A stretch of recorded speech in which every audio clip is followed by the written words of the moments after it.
'Twas the night before Christmas, when all through the house not a creature was stirring, not even a mouse. The stockings were hung by the chimney with care, in hopes that St. Nicholas would soon be there. The children were all nestled snug in their beds, while visions of sugar plums danced in their heads. And Mama, in her kerchief, and I in my cap, had just settled down for a long winter's nap. When out on the lawn there arose such a clatter, I sprang from the bed to see what was the matter. Away to the window I flew like a flash, tore open the shutters and threw up the sash. The moon on the breast of the new fallen snow gave the luster of midday to objects below.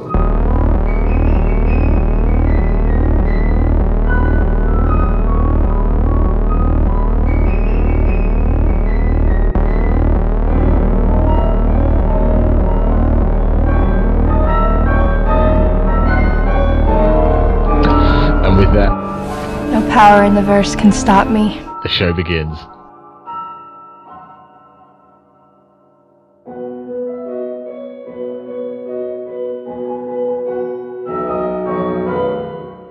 What's going on, guys? My name is Aldeniro, and welcome to episode 50 of The Midnight Hour.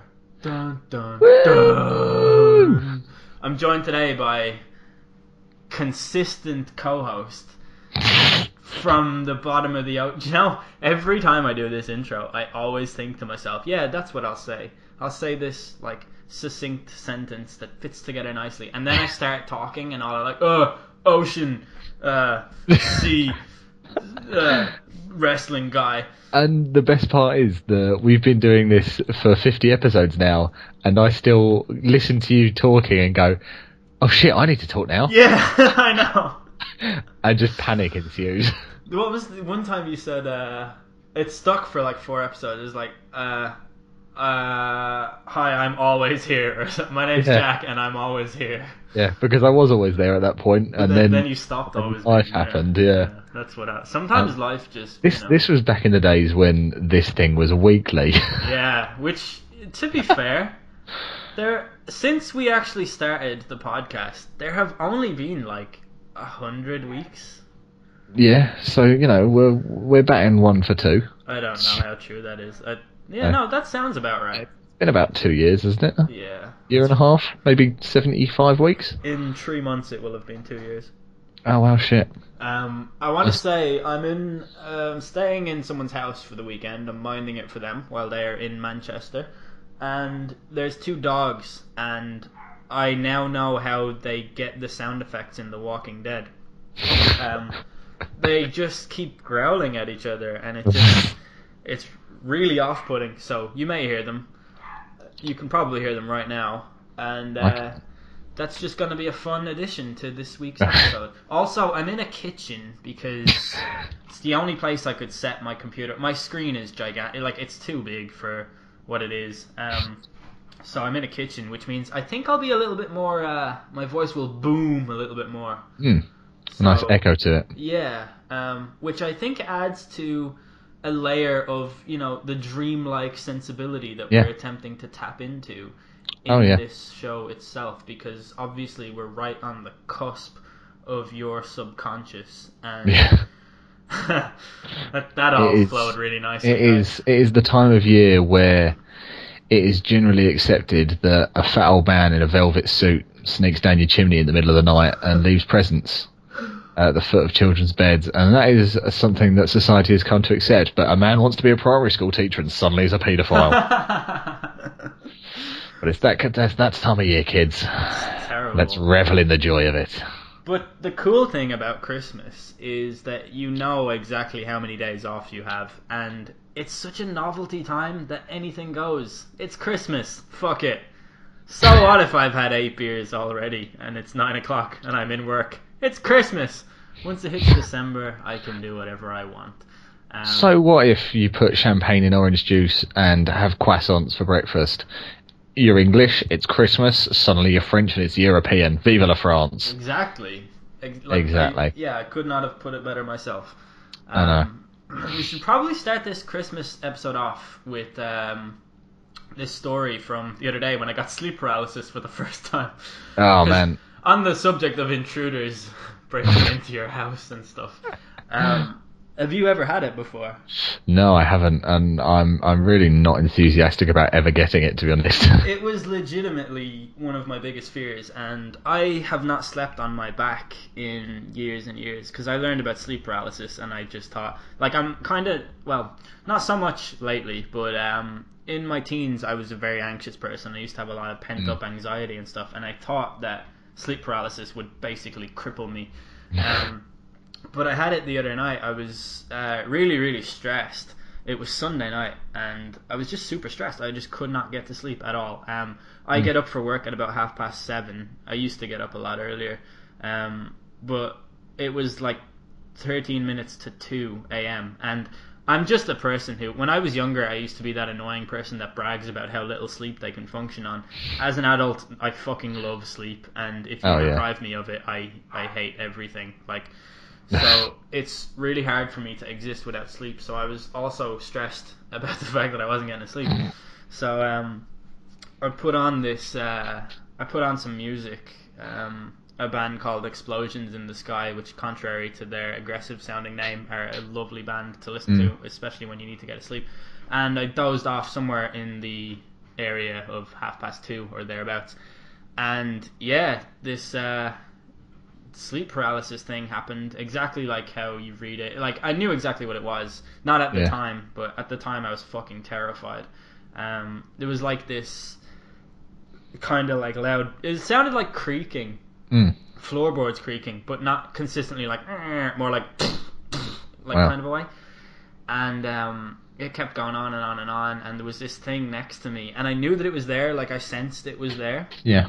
And I was like trying to turn my head to look at it, but the only thing I could move were my eyes. So I was there like trying to look at this thing, and I just couldn't do it. And then it got closer and closer, and it touched off me, and I saw it, and it was like a man, but he had no face. It was completely blurred out, covered in blackness. And I tried so hard to scream, and I feel like I did scream, but I know I didn't. I think it was a noise that the demon thing was making. And like, for anyone who doesn't know what sleep paralysis is, this isn't a dream thing. This is like, for all intents and purposes, this happens to you in real life. Yeah. But later on, like, I woke up and I didn't actually even register it for like a few minutes, and then I was like, I was just really on edge. I felt as if I had a serious exam coming up, but I was just trying to like, what am I so, like, it's Monday morning, that's shit, but like, why am I so worked up or whatever? And then I was like, oh fuck, that thing happened. And all throughout the day my heart was racing, like I was shaking and stuff, but mentally I was completely over it. I knew what it was. I just, I filed it under sleep paralysis. First time that's ever happened. That's a thing, like, it's there, it's happened. But in my body was processing it all day, so had to deal with that. That shit that'll really shit you up. Yeah. That does not sound like a good time. At all. But it's surprisingly common. I spoke to a couple of people in work about it, and one of the guys was like, once you get used to it, it's actually kind of fun, because it's really, really trippy and stuff, which I fully get, like, why it would be like that. Yeah. But yeah, it's crazy. I just had a full day of like this pent up fucking like fast. Yeah, anxiety. Yeah. Yeah, it was nuts. So, it's like this is going to sound tame in comparison, but I spilled my milk yesterday. Yeah, I cried. I literally cried because I moved into uni in September. I'm living with 5 other guys. Sorry. And my room is just around the corner from the top of the stairs, next to the bathroom. So the flushing of the toilet doesn't bother me, but what I really like, when you're falling asleep and everything's kind of louder than it is. Yeah. Your ears become really sensitive because you've got your eyes closed. All of the other senses kind of turned down, as it were. Yeah. Your ears are really sensitive, and I've had to get used to this. But people will go to the toilet, or they'll walk past my room, and they'll put their hand on the wall to steady themselves, like the outer wall of my bedroom, to steady themselves as they're going around the corner, and they'll kind of brush their hand along it. and it will make this kind of like shh noise with their hand as they do it, and it just echoes in my room. Like, it doesn't actually echo, because I've heard them doing it when, during the day or whatever, and it's barely there, it's barely a sound. But when you're half asleep, Yeah. and someone does it, and it's like, suddenly I'm awake. Yeah. Fuck, but, I've kind of got used to it now, but that was really terrifying for the first few weeks that was happening. It's really weird, just sometimes waking up, I always feel like, to tie it in with Christmas, right? Yeah. My first memory of Christmas is coming downstairs and finding a bike wrapped up under the Christmas tree. Like, it had a bow on it or whatever, and it was a bicycle. And it's really weird for me to think of that, because that's a memory that's placed in my head, and it's always it's the first Christmas thing I ever remember, right? But, like, when I'm remembering that, it probably never happened. Because if you think about it, a bicycle with a bow on it is one of the most stock footage. Yeah, images. Yeah, from, like, American TV. And, like, most of our lives are television, to be honest. I don't remember ever even owning a bike until I was, like, 5 or 6, if not even older than that. And that was a bike that does not match the one in my head in the memory. So you get, like, I don't know if you have the same sort of relationship with your memories of Christmas, but I just have a lot of them that don't add up with... When I actually analyse them properly, I realise that they're not real memories, and most of your memories are not accurate representations of...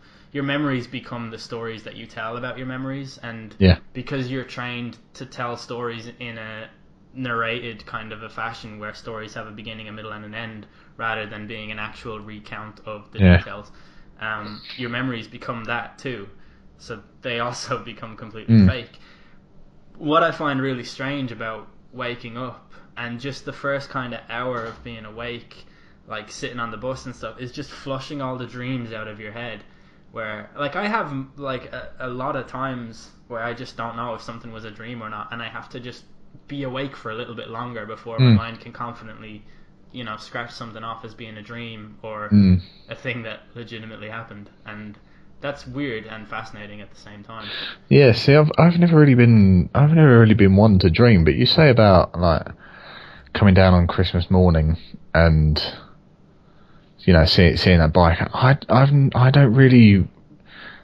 don't know if my girlfriend says that it's weird that, because I've got quite a good memory as far as like conversations that have happened recently, and even I am turning into my dad in the way that I'm an absolute sucker for random facts. Anything QI related, that kind of thing. I'm just all over the facts train, as it were. But then I just don't seem to have childhood memories. Yeah. Like, I don't have anything solid. Like, someone said to me, "What's your first memory?" And it's like, well, I had chicken last week. I can remember that for sure. But seriously, beyond about maybe 5, I don't remember anything. Like, and Christmas, it's always been special. It's always been, Christmas. But for some reason, there's no real solid Christmas memories for me. Yeah, I get you. I can remember a couple of Christmases offhand and what year they were because of things that also happened. Yeah. Not like, just... I remember events that happened on Christmas Day, but they weren't Christmas events. Yeah. It was, 11 years ago now, the tsunami on Boxing Day. Fucking hell, yeah. Is that 2004? I guess so. Yeah, I think so. 2004. That was 11 years ago now, and I remember watching the news on Boxing Day about that, and the other real vivid Christmas memory that I've actually been punishing my sister ever since this, but she had really severe conjunctivitis on Christmas Eve, and it kept her awake until like 4 a.m. Christmas Day. Oh shit. So my parents had to take her to like emergency care and stuff like that. It was that bad. Fucking hell. On Christmas morning, on like 4 a.m. Christmas morning. So obviously she didn't wake up till like 3 or 4 p.m. in the evening, or in the afternoon, sorry, on Christmas Day. And I was old enough where I would, obviously be really excited to open presents and stuff, not having a clue what I could have gotten. And my parents were like, "Oh, you can't open anything till your sister gets up." And I was young. I was 9. That's young to me anyway. I was like 8 or 9 maybe. I think that's young. So I was like, "This is bullshit." Yeah. This is. I'm not the sick one. I'm perfectly. I've been up since 6. This is shit. I used to get up at 5. Yeah, just getting up ridiculously early. Yeah, like I also along the topic of like memory, when it gets to this time of year and it's the morning time and it's dark outside when you wake up, and that's really fucked up. So like you open your eyes, you get up, you turn on the light, and your eyes sting. That is something that I associate with Christmas, because I've never fucking gotten up when it was dark outside as a kid, unless it was Christmas. And you go into the room, you turn on the light, you see the tree, it burns. That feeling, that's Christmas to me. Like, that feels like actual Christmas. Yeah. And that's something that, even as an adult, when it gets to that time of year, which it is now, I turn on the light switch, my eyes burn, and I'm like, Christmas is coming. That's pretty cool. Yeah. I'm not... I don't know if as the years go on and I've gotten slightly more cynical, but Christmas doesn't hold anywhere, like, it doesn't even hold a light to what it used to be for me. Like, I know a lot of people, my girlfriend is definitely one of them, that are very pro-Christmas, very Christmas enthusiastic about Christmas songs, Christmas jumpers, decorations up as soon as possible. Like that kind of thing. But for me now, it's just kind of gotten to the point where it's just like, yeah, cool, time off in it. I'm kind of like that too, I guess. Like, I'm gonna buy a Samsung tablet. Like, I'm making enough money now that I can buy things that I want. Which is a great place to be at, once again. I can be like, oh, look, I want this really expensive shiny thing. I'm gonna buy that for myself and get excited. But I was going to buy it the other day, and I was like, no, actually, this will be my Christmas present. So I can have something to open on Christmas Day, just because I haven't had something like that for a long time. I mean, like, my mum always gets me, like, little gifts and stuff. Yeah. But haven't had anything really, like, substantial in a long time. And it's going to be cool to have that to look forward to. So I guess, I don't know, somewhere inside my cynical exterior, there is a sentimental... like thing that's just bursting for expression and stuff. And I don't know, like, see, for me, I come from I do not come from a traditional family at all in any sense, and I think that's probably one of the reasons why I'm such a like liberal person and stuff. But Christmas for me is nothing to do with Christmas jumpers or any of that. But I like the time of year, and I like how the atmosphere amongst everyone is generally a much more relaxed one. People are a lot kinder, they're a lot more giving. I love going to the pub on Christmas Eve with my friends and having Christmas pints. Like, I like that about Christmas. It's not even anything to do with the tradition. Like, tradition has never really been a thing I've particularly cared about. And when people, like, the thing that annoys me the most in the world is old people saying, nowadays you can't do that. Like, fuck off, shut up. It's world is changing, move with it, or shut the fuck up.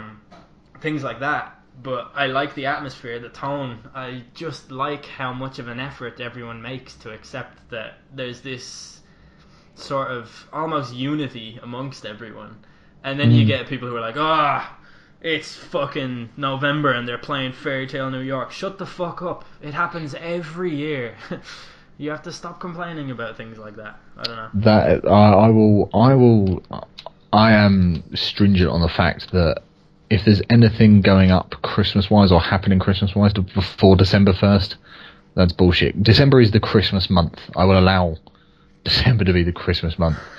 But if you're putting up your Christmas tree like middle of November, I've got a problem with you.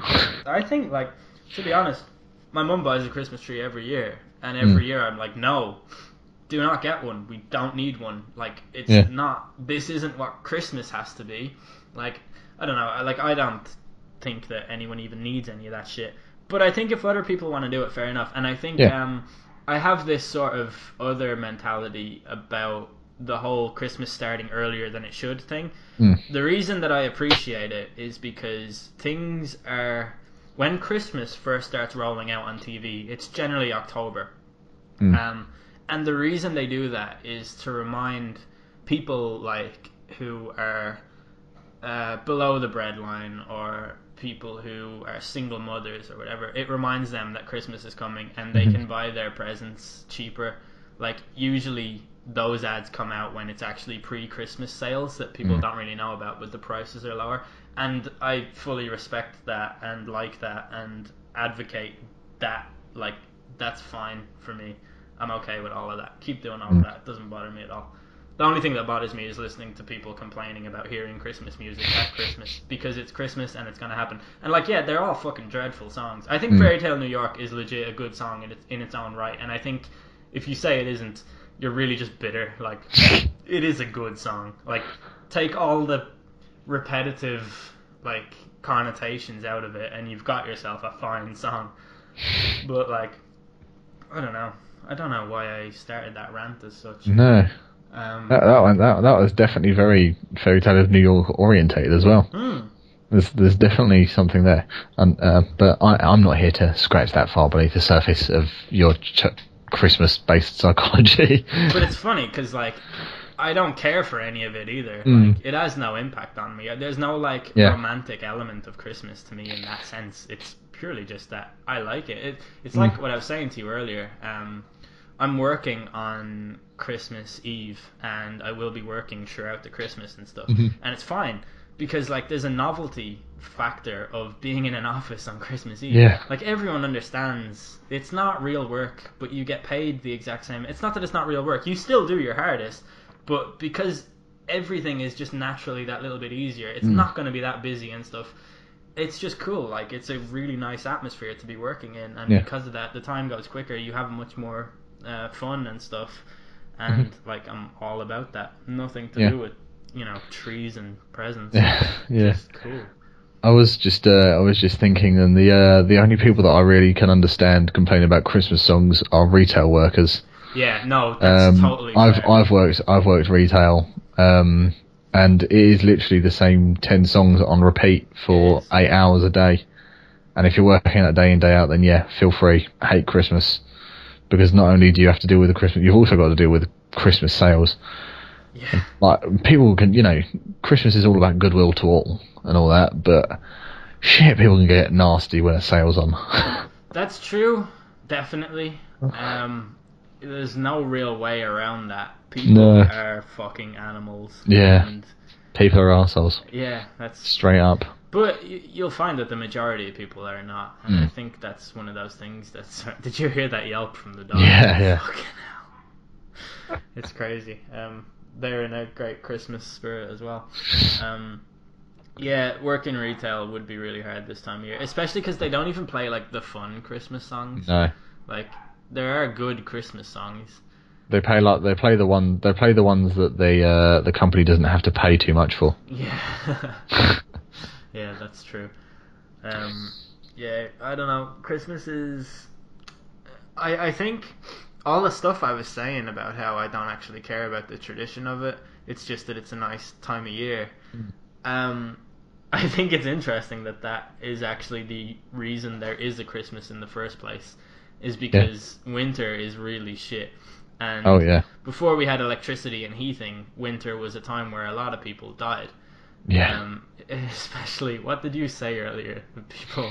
People who put pineapple on their pizza.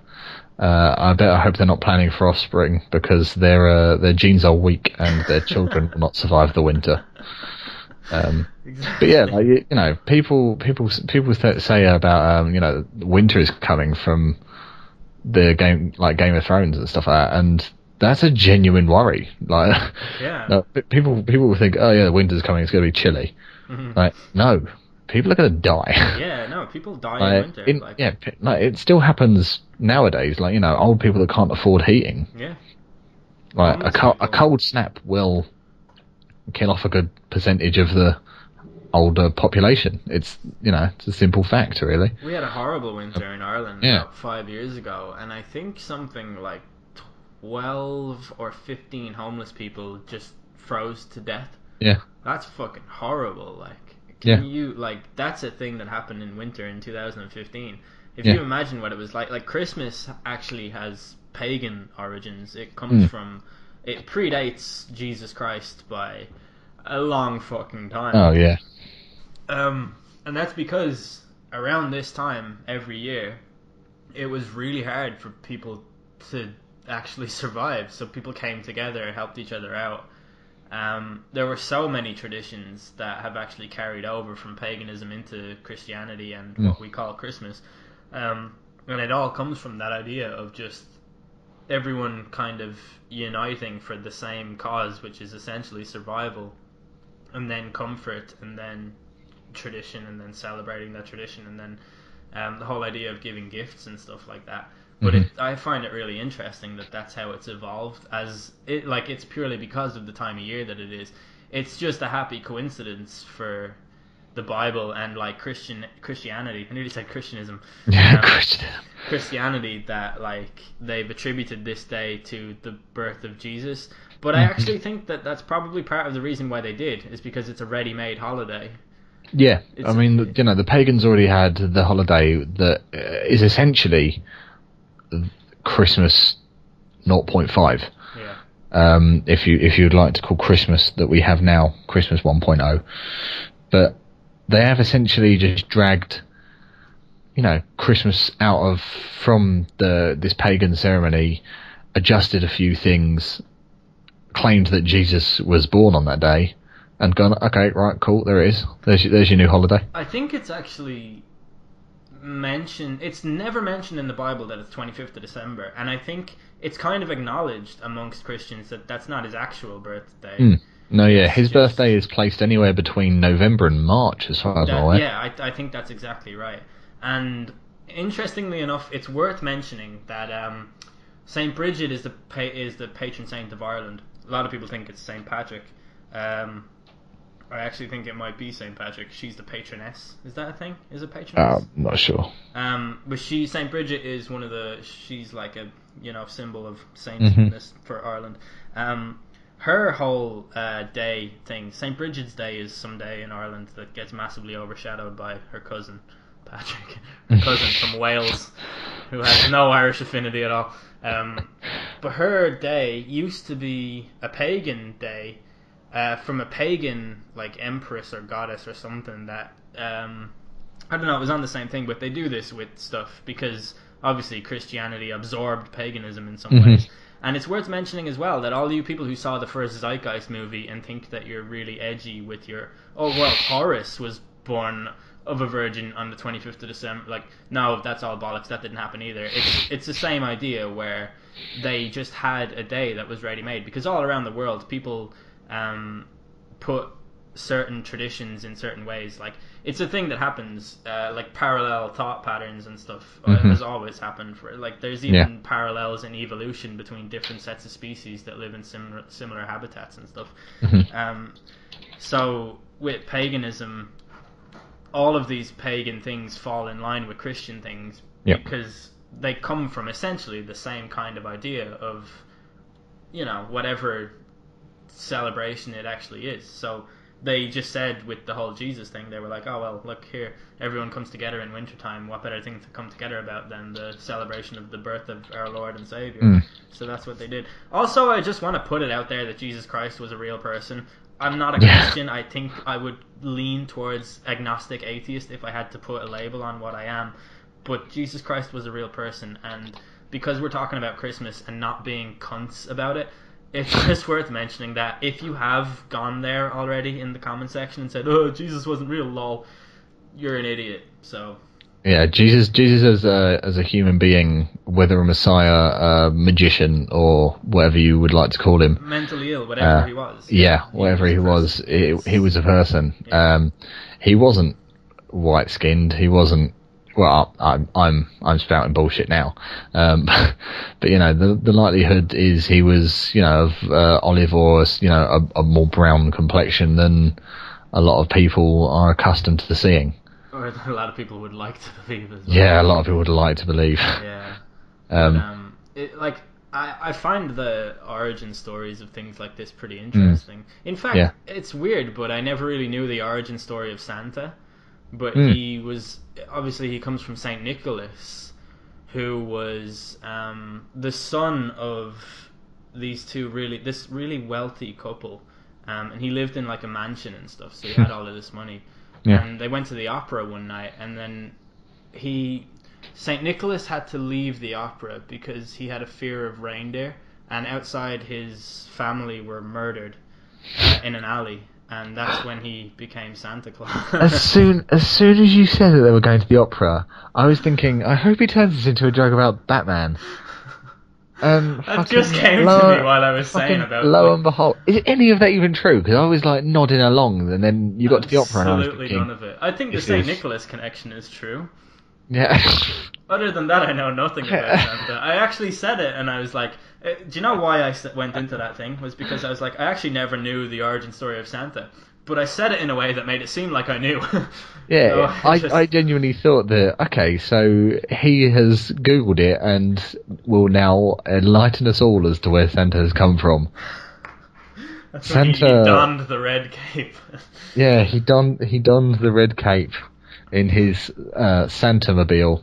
Yeah. And now flies around the world. Changing the face of children's lives and changing the face of criminals by beating them black and blue. Yeah, and when you say criminals, you mean naughty children, and when you say black and blue, you mean giving them a lump of coal in their stockings. Yeah, well, that if you rub coal on your face, the parallels of if you rub coal on your face, you're asking for a racial incident. Yeah, that's true. Actually, I was about to say you will get black. Yeah, that's not what I meant though. Other than that, Santa Claus is a thing I've never actually properly looked into beyond the 9-year-old me asking, was he real or was he not? Yeah, there are the very few things I do know about Santa Claus, and this is your opportunity to Google it and actually provide us with some real information. The only things I know is that there is a whole business set up in Lapland that you can take your kids to and have the whole Santa experience, like, you know, riding in the sleigh pulled by reindeers, not through the sky obviously, but you know, through like a forest in fucking Finland or something. Yeah, Finland is always, like, when I was growing up, Finland was where I was, like, he lives in the North Pole. Yeah. That's where his... But Finland is basically the North Pole anyway, so... Isn't it, like, his workshop and everything, that's all out of the North Pole? Yeah, but he lives in Finland. Yeah, because Lapland is in Finland. Oh, is it? Yeah, Lapland is Finland. The most northern part of Finland. Yeah. So within the Arctic Circle, I think. Yeah.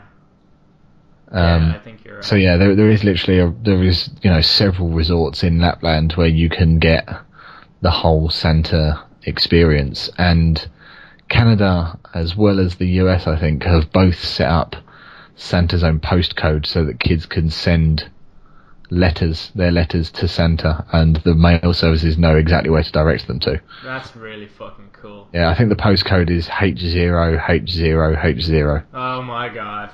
Yeah. That's so fucking good. If that doesn't fill you with some kind of happiness, you are a cunt. You know that Santa used to be green until Coca-Cola existed, except that is complete bullshit. Yeah, it's annoying because a recurring theme on this podcast has been me being really angry at school for misleading me. But that's a thing that my fucking teacher taught me when I was like 8 or something, and I was so fascinated by... I've always been really interested in things... I don't know how like primitive and childlike this makes me seem, but things that are just different colors than what they should be. Like, I think it's so fucking cool that in Star Wars the Sith have red lightsabers, but the Jedi have blue or green lightsabers, or in Mace Windu's case, a purple lightsaber. Yeah. I think that's the coolest fucking thing, that they come in different colors. Like, that's fucking sick. Like, I don't know. There's something so much cooler about a white PlayStation controller because it's kind of almost abstract. It's not the norm, and it's not something that you can. It's like almost like not quite rebellious, but it's very unique and different, and that's always been like so cool to me. I used to always, at any chance I got when coloring in, I used to always color things a different color to what they were. So I made a green Santa, and everyone was like, "Oh, Santa's not green," and the teacher was like, "Actually, he used to be green until Coca-Cola changed him red." And I was like, "Yeah, so fuck all of you." But then it turned out that she was a liar, and whether or not she did spare my feelings, I deserved to be grilled for colouring him the wrong colour by trying to be edgy. So, yeah, he wasn't ever green at all. Well, no, he could have been green at some point, but it wasn't Coca-Cola that turned him red. The BBC claimed that it was it's based off the Bishop of Myra in the 4th century. Yeah, that's it's right. Red and white hues of traditional bishop robes. That's modern day Turkey. That is 280 AD. Which reminds me, Kendrick Lamar put in a copyright claim on one of my Midnight Hour episodes. Really? So that's no longer available. It's good to know Kendrick Lamar listens to the Midnight Hour. Yeah, that's one of the things, by the way, for all you people who think... I don't think anyone who listens to the Midnight Hour thinks that I make any money from the Midnight Hour, but if there's anyone out there who thinks that I do, I fucking don't. The amount of songs I've used without, like, any... I'm like, oh, I like this song, I'll put this in the episode, and then the person who sings the song is like, nah. Nah, not allowed that one. Yeah. And even if you did make anything off the Midnight Hour, it would be pennies. Pennies. Yeah, legitimately. The real money is in likes. I've made millions from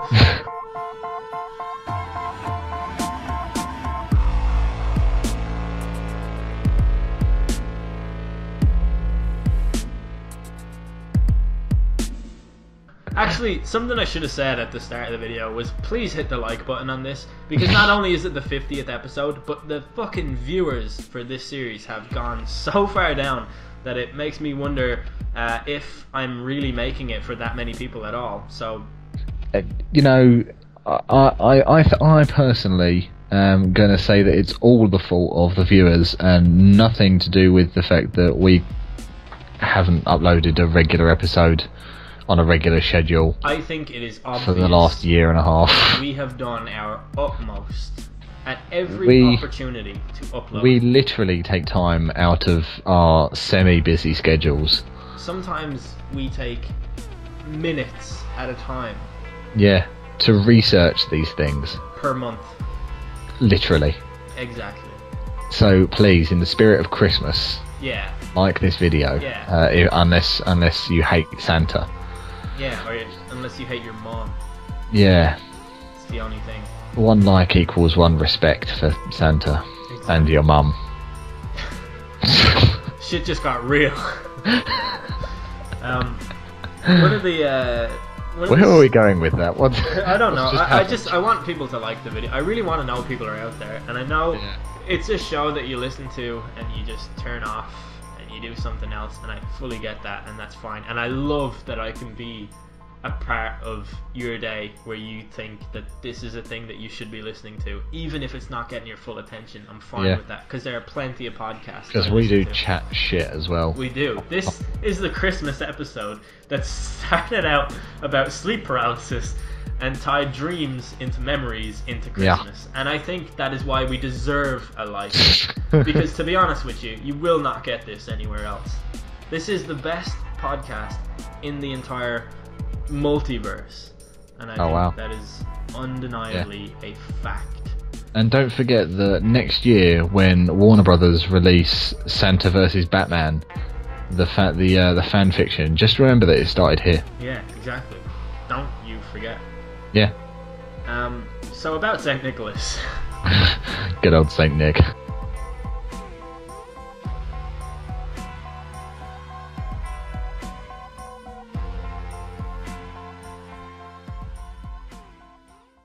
One of the best known stories of St. Nicholas is that he was actually involved in the saving of poor sisters from being sold into slavery or prostitution by their father. Fucking hell.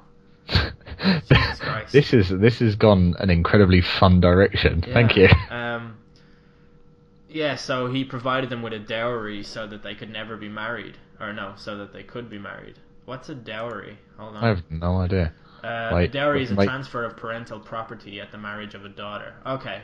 So he provided them with that so that they could be married, and if they were married, obviously they couldn't be sold into slavery or prostitution. Jesus, man, women were treated like fucking shit back in... That's in 80 as well. That's only like, you know, that's like 2,000 years ago. But yeah, over the course of many years, Nicholas's popularity spread, and he became known as the protector of children and sailors, which makes sense because there were so many sailors mentioned in the story up to that point. His feast day is celebrated on the anniversary of his death, December 6th. That's right, I think... do you know anything about Christmas in Germany? Don't they exchange gifts on the 6th of November, or December in Germany? I am not familiar with that fact. I have a feeling there's something to do with the 6th of December in Germany. I have a big feeling that that's the date that they exchange gifts in Germany. And if we were a credible podcast... we would know these things. Yeah, we would have looked this shit up before we started recording, but instead we're just winging it and hoping that... St. Nicholas Day is the December 6th in Germany, and a big part of Christmas celebrations in Germany is the Advent. Hang on, I'm trying to read and bring you the short version of this. I know, that's what I was trying to do with the St. Nicholas thing as well. But it was so obvious that I was reading December 6th is St. Nicholas's Day, and Der Nikolaus brings some small gifts such as sweets and chocolate to the children. He comes in the night between the 5th and 6th and puts the presents into the shoes of the children, who usually place them by their doors on the previous evening. There you go. Get in. You know what?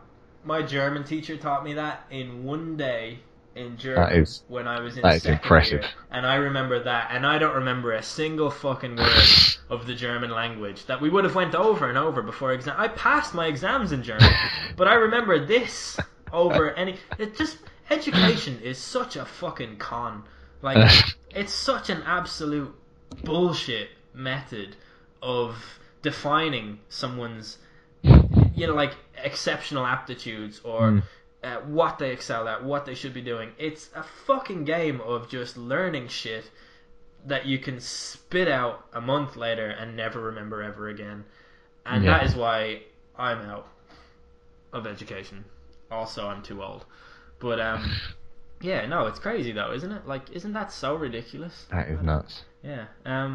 So yeah, that's the original, the origin story of Saint Nicholas. I guess because his death was sort of celebrated with that anniversary, people began exchanging gifts. But I kind of feel like the exchanging of gifts came from a pagan tradition too, because I know that in the 17th century, people in Germany decided to do the whole Christmas tree thing, which again comes from a pagan tradition of having greenery in your house during the winter, which I don't really know what the logic behind that would have been.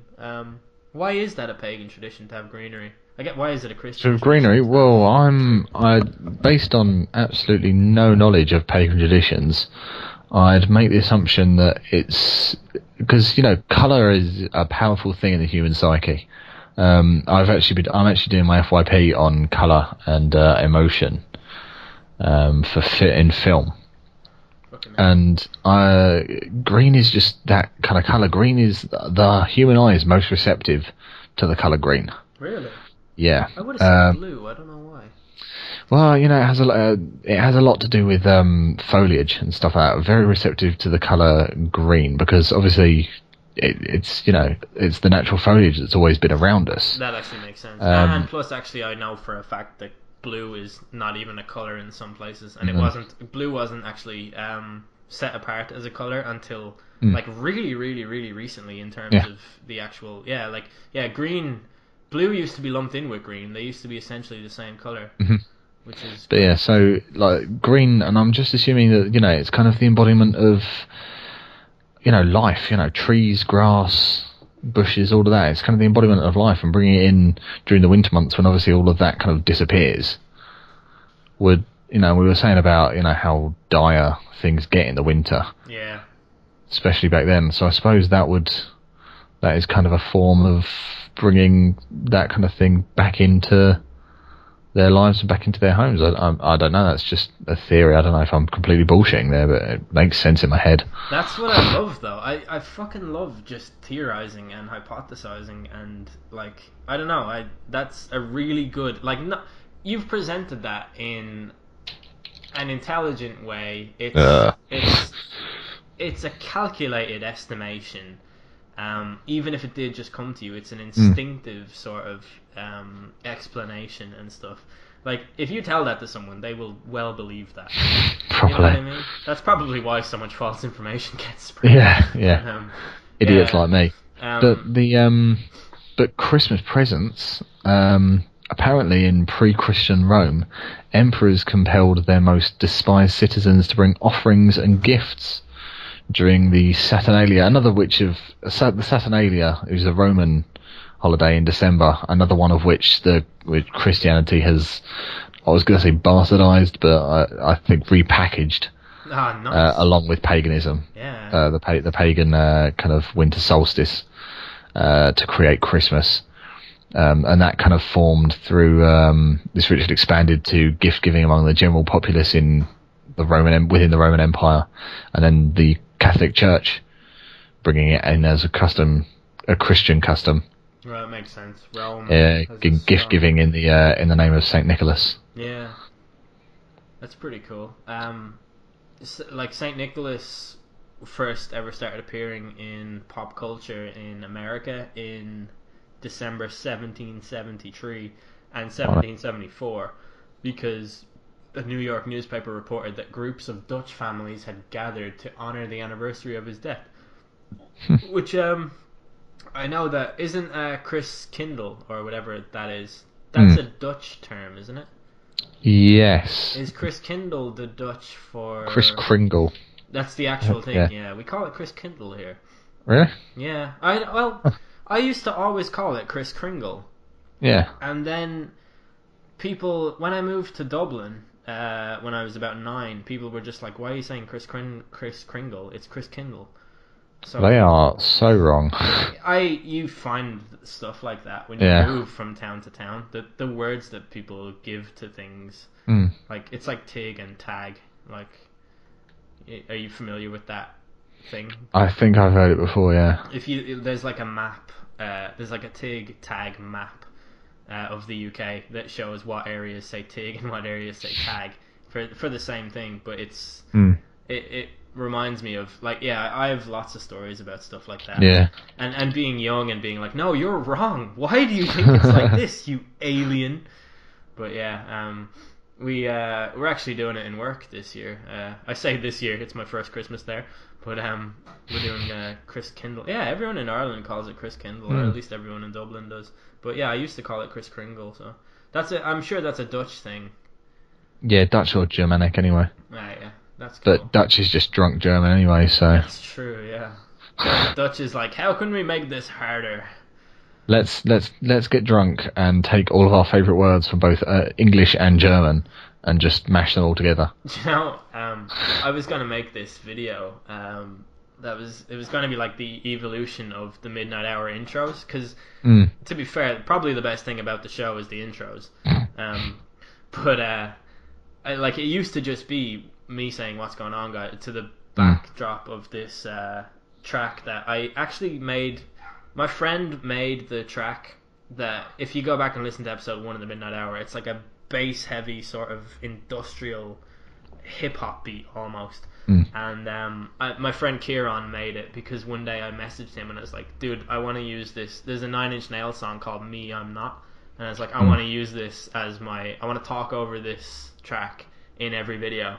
How can I do this without copyright infringement? And he just made that beat in like 5 minutes and messaged it to me. He's so fucking good at actually, like, he's just great. But that was the intro back then, and then I forget where it started, but we started adding in, scary quotes or weird, like, just, you say we, I can get none of the credit. That's absolutely none of the credit. I just rock up until now mostly drunk. And record whenever possible. Today I'm the one drinking. Yeah. And I need another one. But yeah, and then it started evolving into like crazy dark themes, and more recently it's actually just been tracks from like songs that I like and stuff. But yeah, I was gonna make that. This is such a long-winded story for what it is. But the episode we did about travel, was it called Traveling to the Time Travel and the Future? Yeah. I think it was that episode. You were saying that I think it was that Danish and German are actually really similar. But there was quite a few comments Dutch that were and like, German, yeah. "You have no idea what you're talking about. They're not similar at all." And I was reading it, I was like, "Jesus, there's a lot of vitriol going on here. Like, you really offended some people that time." I was like, "Oh, well, that's scary." Try to imagine a house that's not a home, and I'll try to imagine a Christmas all alone. That's where I'll be since you left me. I got no place to go. Oh, emptiness and loneliness, my tears dry on their own. It'll be lonely this Christmas without you to hold. It'll be lonely this Christmas, lonely and cold. It'll be cold, so cold without you to hold this Christmas.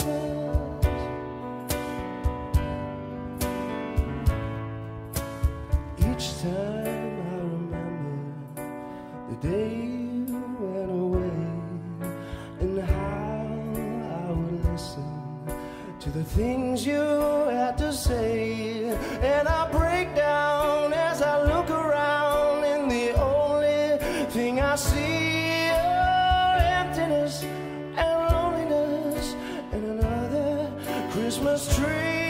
It'll be lonely this Christmas without you to hold. It'll be lonely this Christmas, lonely and cold. It'll be cold, so cold without you to hold this Christmas. This Christmas.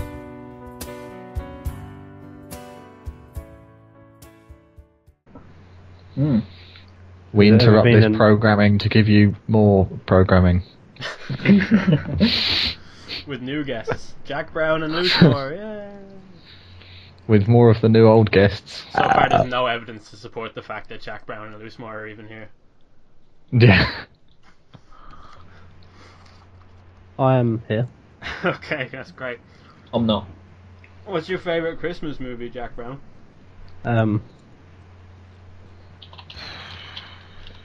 Bearing in mind there's You can only hear one right typing. answer. He's actually Googling what is my favourite I'm not. That wasn't me typing. That's me What typing. does happen if you type in what is my favourite Christmas? What is my favourite? Independence Day. Yeah, I'm just gonna go with that. I've watched that around Christmas time before. It's not a movie you watch around Christmas time. Is that all it takes for it to become a Christmas movie? Is it something that you watch Yeah. around Christmas? Usually watch something like Finding Nemo's on TV or something. That's pretty good. The Exorcist. Yeah. Favourite Christmas movie. I watch it every Christmas Eve. With the family. Yeah. Mm-hmm. Batman Returns. No. That is Christmassy, isn't it? Yeah, it's on the list of top 50. Yeah, Batman Returns takes place over Christmas, doesn't it? It's a Wonderful Life. What's the actual answer? I don't know. Elf, maybe? Elf's pretty good. Always Die Hard. It's Die Hard. Yeah, Die Hard is the answer. Mhm. I don't, Well, Don't ask me then if you really want to answer. No, I was asking what yours was. I Jesus. remember looking at you then, and I remember thinking that Christmas must have been made for us. Because, darling, this is the time of year you really need love. When it means so very, very much. It'll be lonely this Christmas without you to hold. It'll be lonely this Christmas, lonely and cold. It'll be cold, so cold without you to hold. It'll be lonely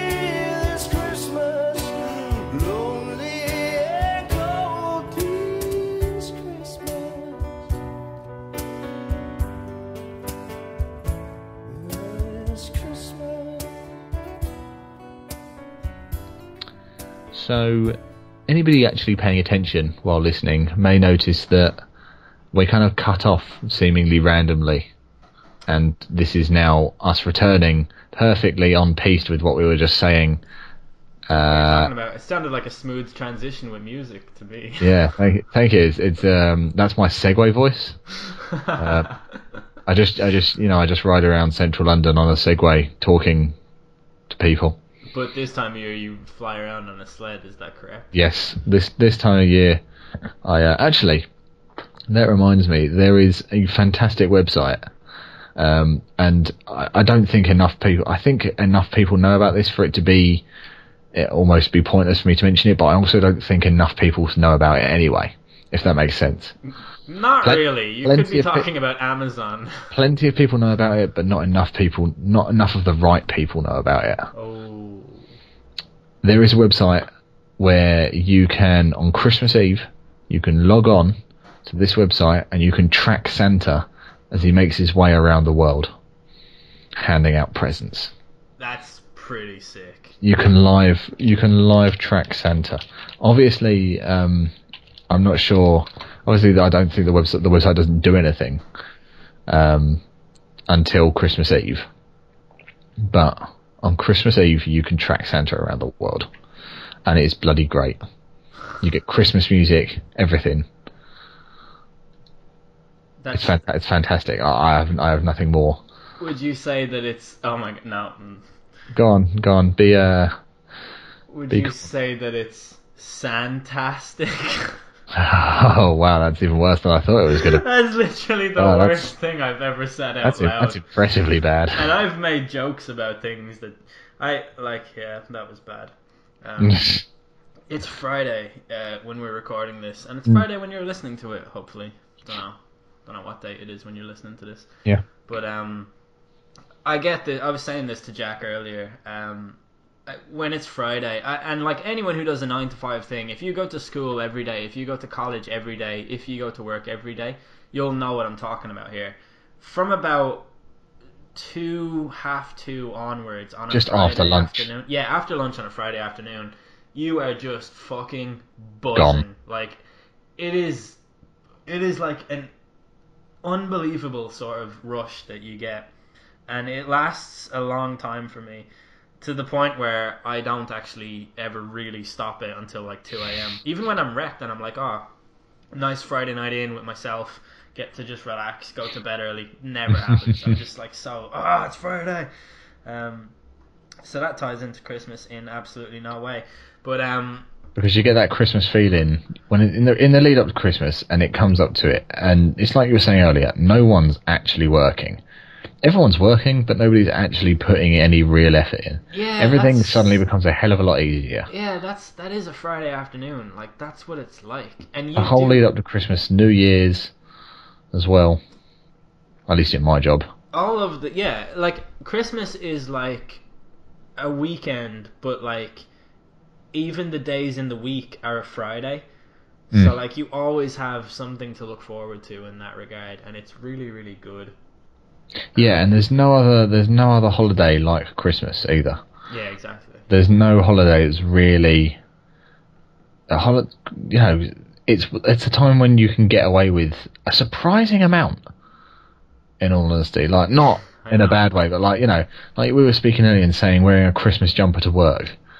You weren't working in an office with a where it's required a suit and tie. You put on a Christmas jumper at Christmas time. Yeah. Okay. You could probably sneak in jeans. Like, it's just that time of year where everything's kind of just more laid back. Yeah, it is. It's like there's something about it that just has this air, like what I said earlier. There's just an atmosphere of unity and kind of just general nice. Everything is just nicer than it is, and that's something that. Do you think it's worth talking about the quote war on Christmas end quote and how that's such a load of bullshit, or is it not even worth mentioning because it's? I'm not even a massive fan of Christmas anymore. Like it's just another time of year. It doesn't particularly bother me. Yeah. I don't see the fuss a lot of people really go to over it. It's a lot of expense for one day, and it's kind of like, okay, yeah, but it happens every year, and it's a hell of a lot to spend. But war on Christmas? Don't be daft. Come on, chill out. Like, everybody is sort of...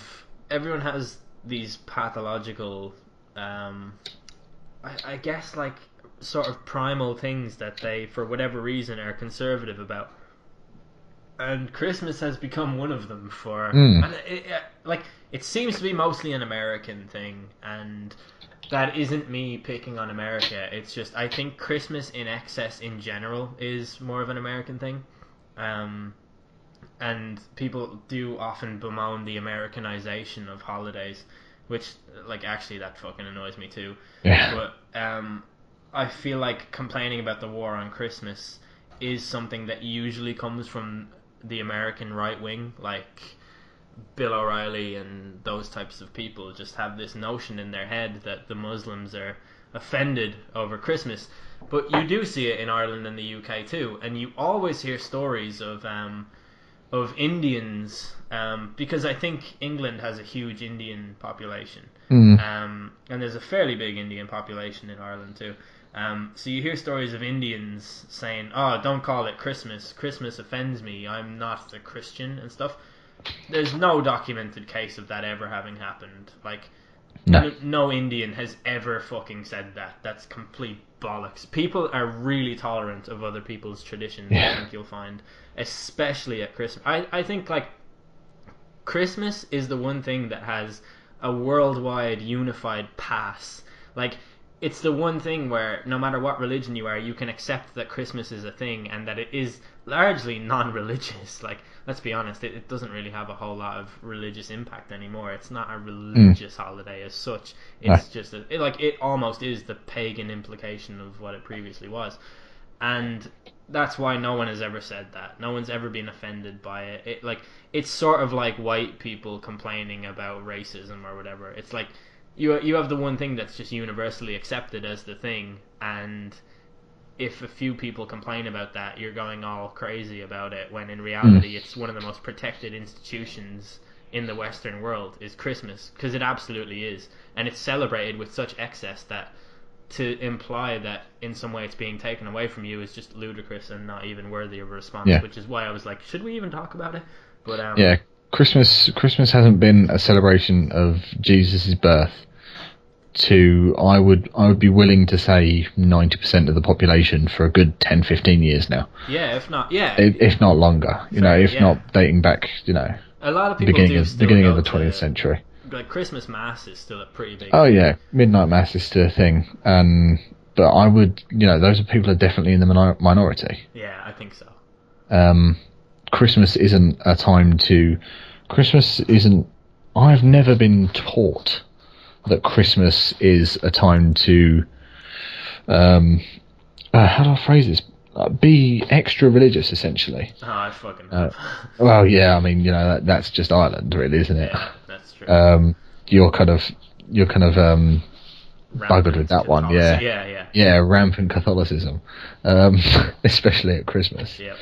But living in England, living in London, it's never been Christmas is exclusively. It's if anything, it's a time of inclusion. Like, it is a time of inclusion, and like I said earlier, goodwill to all men. It is all about love each other, do good by each other, don't be a dick. Exactly. There is no more of a time of year than those three. Like, those kind of things are the mantra. There's even, like, I work on a helpline in work, and the angry people are less angry, and so many more calls end with, like, have a good Christmas when you get to Christmas and stuff. Like, people are just nicer, and, like, it's so good as well. It's like, it's just embedded in your psyche that it'll just be nice to people. I had this about 5 years ago, no, even longer, probably about 6 years ago. I used to work in this job that I really didn't like, but I remember I used to have to walk. No, I used to get a bus from the south side of Dublin to the centre of Dublin to get a bus to the north side, because I live on the north side.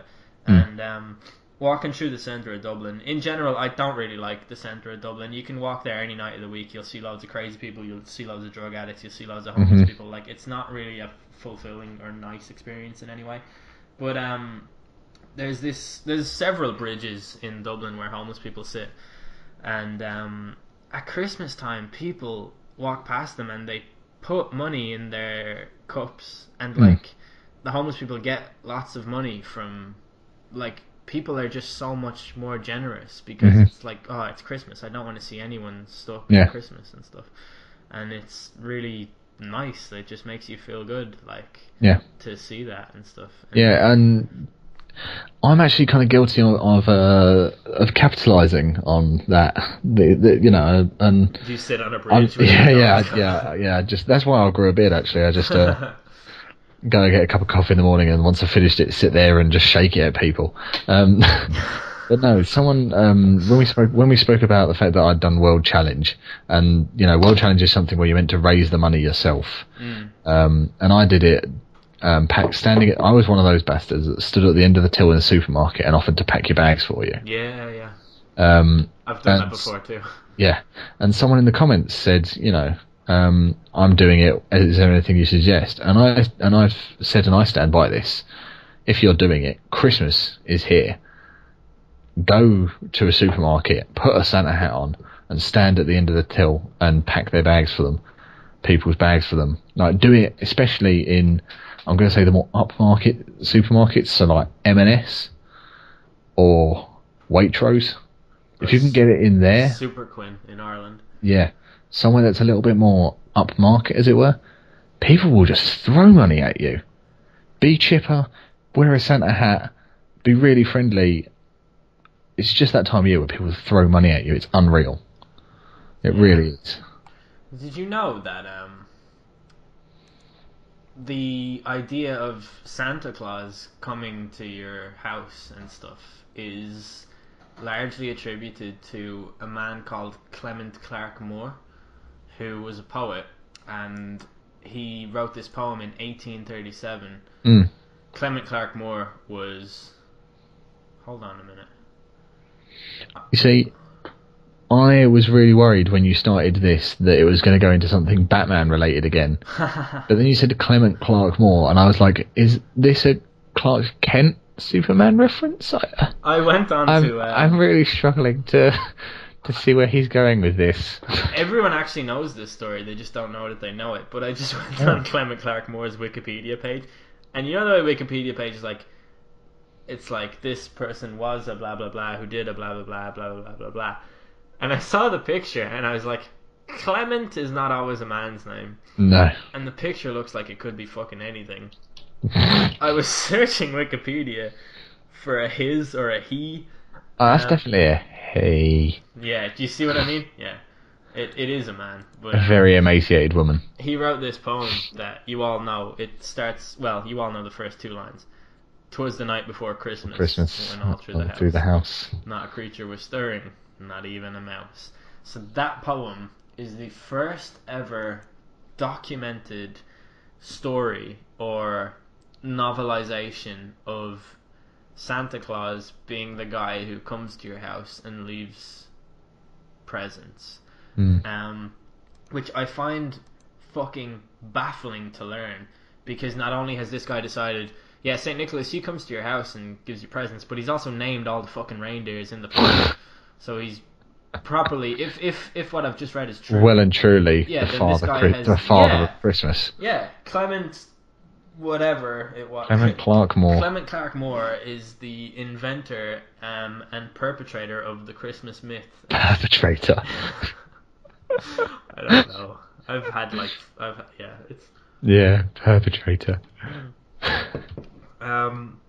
But yeah, that poem is really long, and I heard him exclaim ere he drove out of sight, "Happy Christmas to all, and to all a good night." Yeah, pretty cool. That is apparently, allegedly, the first account of Santa being the guy that comes and leaves the presents for you. So that's pretty cool. It's not really that old either, but no. I love that guy legit went out of his way to make up names for reindeer, which only Yeah. happened to rhyme because he was writing a poem, by the way. Yeah. So there you go. But I have some interesting facts about Christmas that I found on a list. I have also got an interesting fact or two Shall we about have- Christmas that I have found on possibly the same list. I hope not. Does your website begin with an or? No. Ah, perfect. Let's have a Excellent. fact off. Great. All right. You go first. I have found one, or there is one that has caught my eye. The Viking god Odin is one precursor of modern Santa Claus. No. According to myth, Odin rode his flying horse, who had 8 legs. In the winter, Odin gave out both gifts and punishments, and children would fill their boots or stockings with treats for the flying 8-legged horse. Wow. That's pretty concise. Like that makes Yeah. sense. Yeah, That fits in there properly. That's. yeah, that's a fact, or maybe a lie. I'm really not sure. Are you imagining what an 8-legged horse would look like? Yeah, yep, absolutely terrifying. Yeah. That's I'm imagining it not like the horse has got legs all in a row, but more like, tentacles. yeah, I think anything in the world is fine. I can deal with anything, right? If there is a tarantula in this room right now, I can deal with it. It's fine. Similarly, if there is a butterfly in this room, I can more than anything deal with it. That's fine. If there's a million of something, anything, it's terrifying. yeah, If there's a million butterflies somewhere, that's really terrifying. When anything is more than what it should be, yeah. If there's an inordinate amount of something, yeah, it's uncomfortable. yeah, And a horse with 8 legs is fucking scary. I'm Yeah. just not okay with imagining that. So, Odin gets a thumbs down from me. Odin was a guardian force in Final Fantasy VIII. You have to go to that island. Shout out to anyone who played that game. My first fact. Norwegian scientists have hypothesized that Rudolph's red nose is probably the... fuck off. I'm not fucking reading that one out. The Germans made the first artificial Christmas... I already fucking said that. God damn it, randomhistory.com. Each year, more than 3 billion Christmas cards are sent in the US alone. goodness gracious. That's bullshit. That's literally a lie. Hold on, that's not right. Okay, hold on. So Population. wait, how many Christmas cards did you say? 3 billion. 3 billion. Right, there's 3.18 million. A billion is 1,000 million. There are 318 million people in America, and there are 3 billion Christmas cards sent in the US alone. A billion is 1,000 million. So each person in America is sending 1,000 fucking Christmas cards, are they? Wait, Fuck off. Isn't the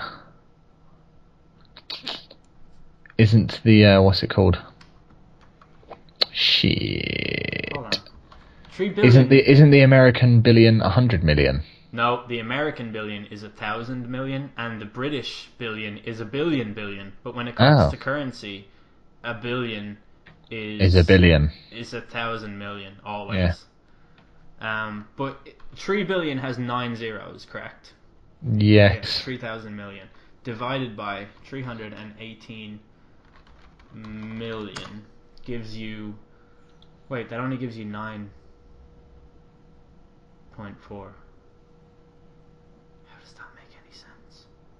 I am confused. I believe that the average American sends 9 Christmas cards. I'm so Yeah. sorry. I'm so fucking bad at maths. I'm just... Your fact. It's your turn. My fact.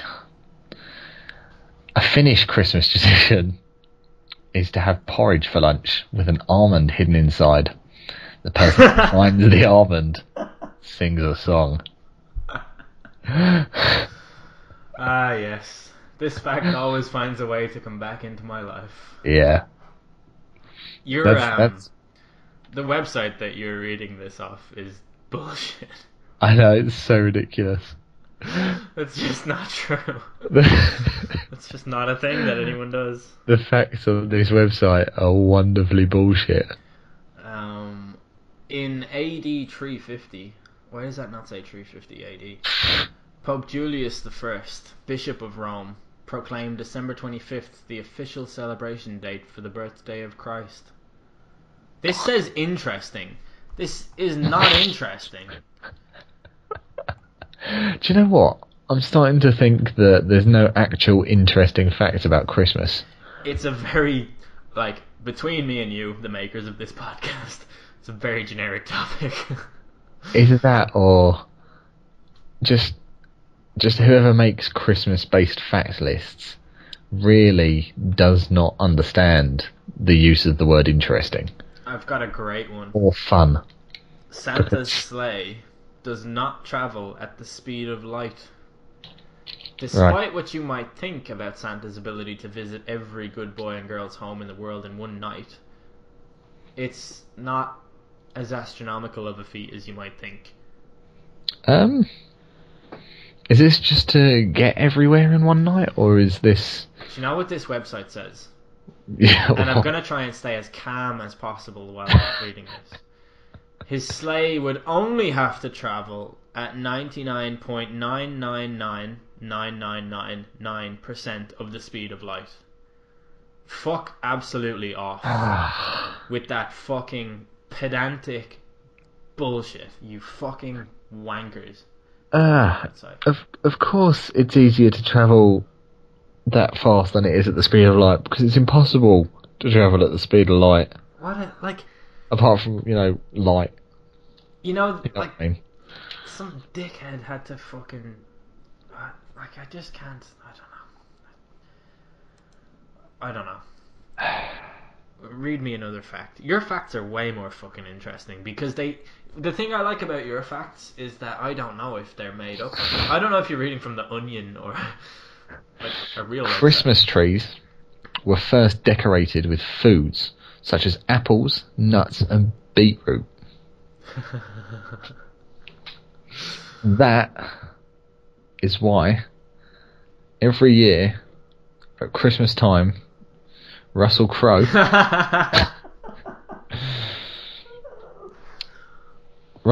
dresses up as Santa Claus in the traditional green, because Russell Crowe does not believe in Coca-Cola.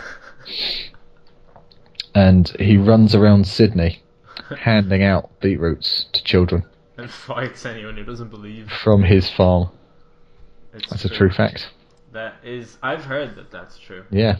So... I've definitely heard that that's a thing. Yeah. No, definitely.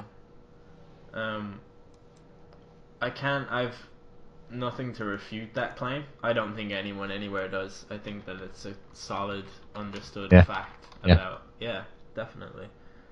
What does your website begin with? This one is now kidsplayandcreate.com. Wow, okay. Although I do know another fun Christmas fact that I mentioned to you earlier, but I don't think I said it on the podcast, is that the Christmas tree that goes up in Trafalgar Square every year is a gift from Norway to Britain as a thank you for our help in World War II that we gave them. All that help that we gave them, which was, if you really look at it, was none.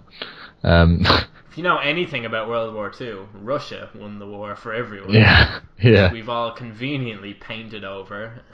Yeah, because Russia are willing to tell everyone to go fuck themselves and do the extreme shit that nobody else is. I think I've said this on the podcast before, but do you know what percentage of Nazis were killed by Russians?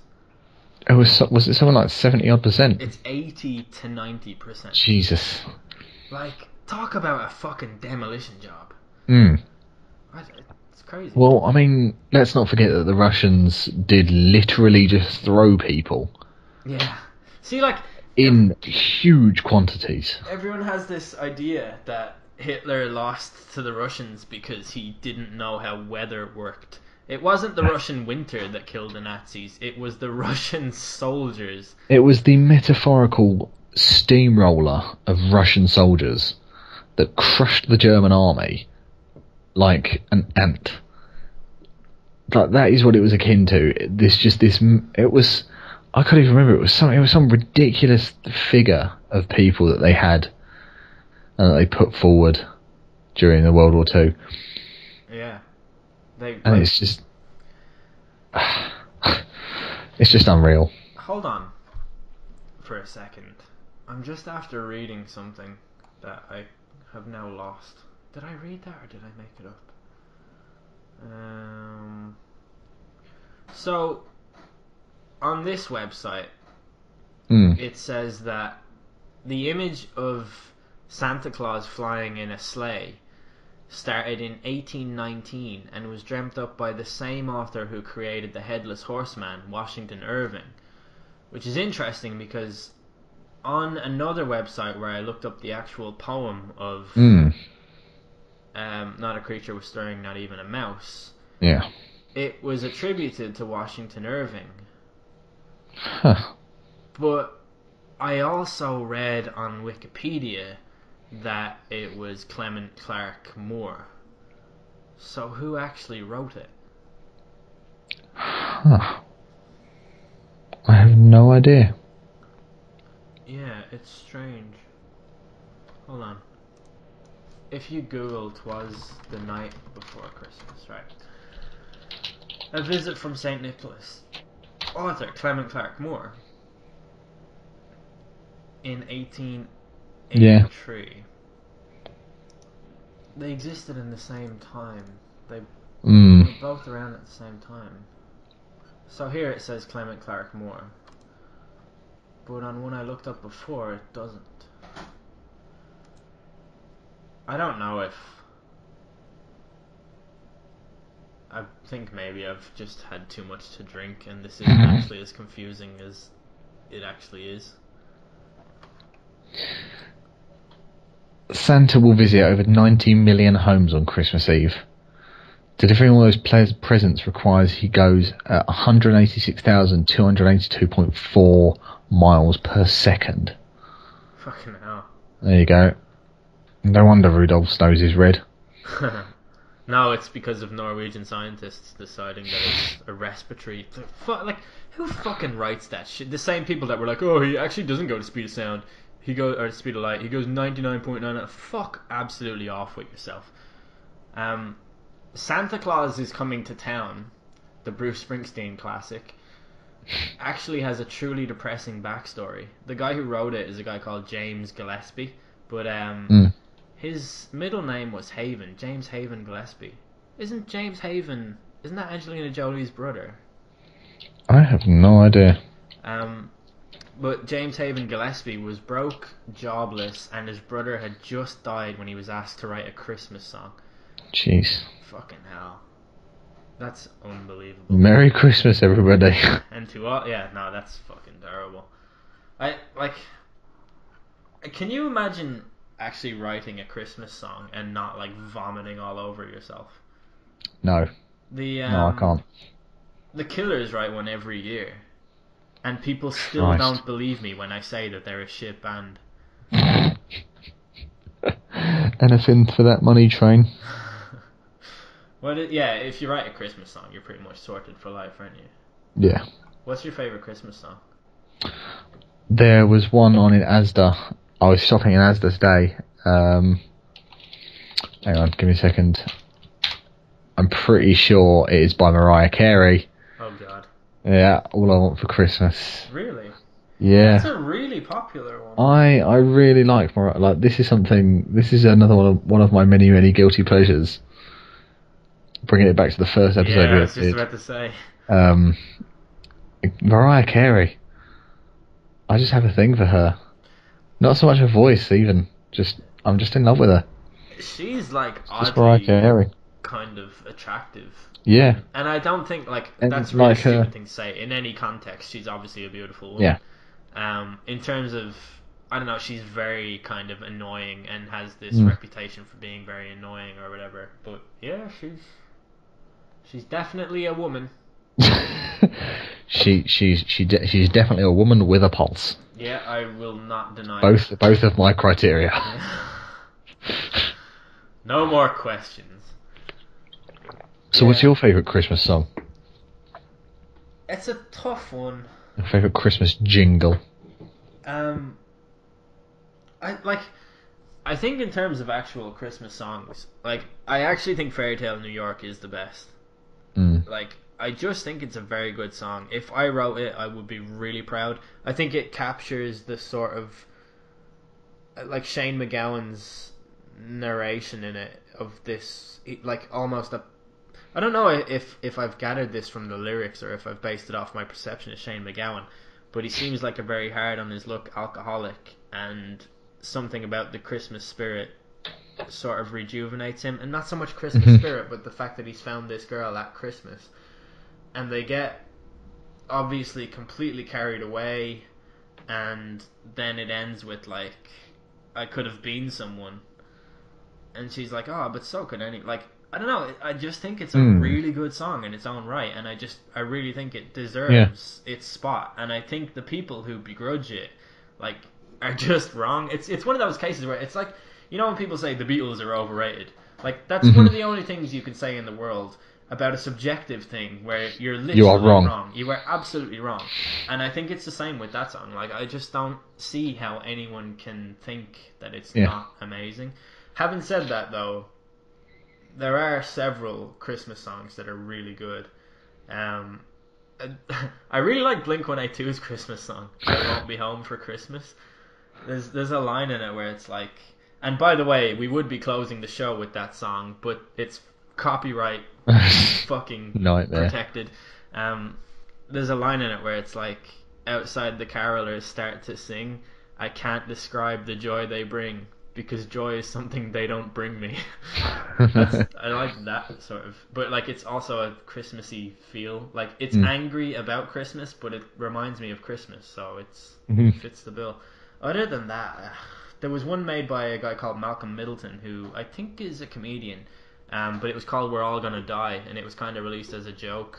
In fact, the last year's Midnight Hour Christmas special ended with that song, if you want to go back and listen to it and give me those views and the likes. That's a cool song, but it's not really a Christmas song, it's more of a jokey song.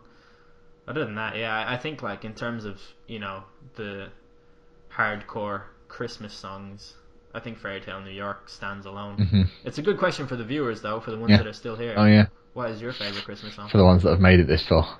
What's your favourite Christmas movie? I'm sure I've said it before, and I will stand by the fact that it is, and now my brain's gone blank as to the name of it, Jingle All the Way. Yes! Right. Absolutely, it is. It's just got everything you could want from a Christmas movie. The correct answer is Die Hard, obviously. But Naturally.